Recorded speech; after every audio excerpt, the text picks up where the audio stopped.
राजधानी रायपुर से एक सनसनीखेज हत्याकांड सामने आया, जहां एक पत्नी ने अपने ही पति को रास्ते से हटाने के लिए ऐसा खौफनाक प्लान रचा जिसे सुनकर रोंगटे खड़े हो जाएंगे।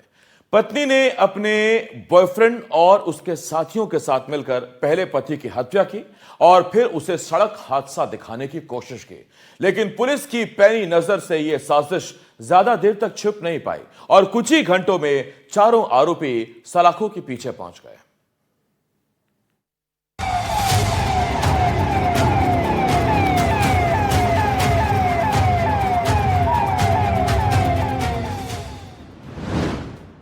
पत्नी का खौफनाक प्लान, इश्क में कत्ल,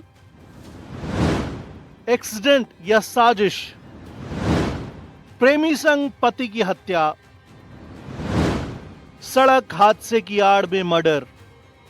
28 फरवरी की सुबह ग्राम मांट स्थित सागौन वाटिका के पास सड़क किनारे एक युवक की लाश पड़ी मिली। मृतक की पहचान किशोर सारथी के रूप में हुई। पहली नजर में मामला सड़क हादसे का लग रहा था, लेकिन परिजनों ने मौके पर पहुंचते ही हत्या की आशंका जता दी।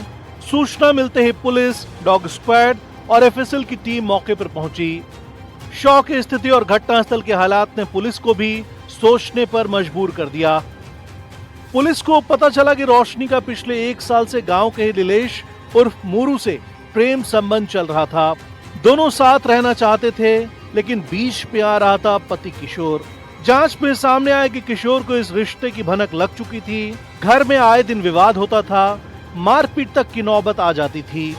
इसी तनाव के बीच रोशनी और उसके प्रेमी ने किशोर को हमेशा के लिए रास्ते से हटाने का प्लान बना लिया।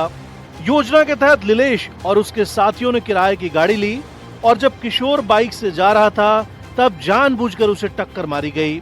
टक्कर इतनी जोरदार थी कि किशोर की मौके पर ही मौत हो गई। आरोपियों ने इसे सड़क हादसा दिखाने की पूरी कोशिश की, लेकिन घटनास्थल के हालात, गाड़ी की मूवमेंट और मोबाइल लोकेशन ने पूरी कहानी खोल कर रख दी है। पुलिस ने रोशनी को हिरासत में लेकर सख्ती से पूछताछ की और फिर उसने सच कबूल कर लिया। अलग अलग टीमें बनाकर नीलेश कुमार उर्फ गुरु, अजय राज कुलदीप और देवेंद्र कुमार देवांगन को भी हिरासत में लिया गया। सभी से एक साथ पूछताछ करने पर इनके द्वारा यह स्वीकार किया गया कि एक थार वाहन को किराए में लिया जाकर इनके द्वारा इस हत्या को अंजाम दिया गया है और यह एक्सीडेंट का रूप देने का प्रयास किया गया है। इसमें मृतक किशोर सारथी और उसकी पत्नी रोशनी के मध्य में लगातार विवाद होता रहता था। इसी विवाद के कारण इन्होंने मिलकर इस हत्या को अंजाम दिया है। इस पर से अपराध क्रमांक 125/26 थाना खौरा में कायम कर धारा 103(1), 61(2) के तहत अग्रिम कार्रवाई की जा रही है। पुलिस के मुताबिक यह पूरी तरह से प्लानिंग के तहत की गई हत्या थी, जिसे एक्सीडेंट का रूप देने की कोशिश की गई थी। चारों आरोपियों को गिरफ्तार कर लिया गया है और आगे की जांच जारी है। जांच में यह भी सामने आया कि हत्या से पहले कई दिनों तक रेकी की गई थी। किशोर की दिनचर्या पर नजर रखी गई और मौका देखकर वारदात को अंजाम दिया गया। एक तरफ अवैध संबंध, दूसरी तरफ घरेलू कलह और बीच में एक मासूम जिंदगी जो साजिश की भेंट चढ़ गई। प्यार जब अंधा हो जाता है तो रिश्तों की मर्यादा और कानून की हदें दोनों टूट जाती हैं।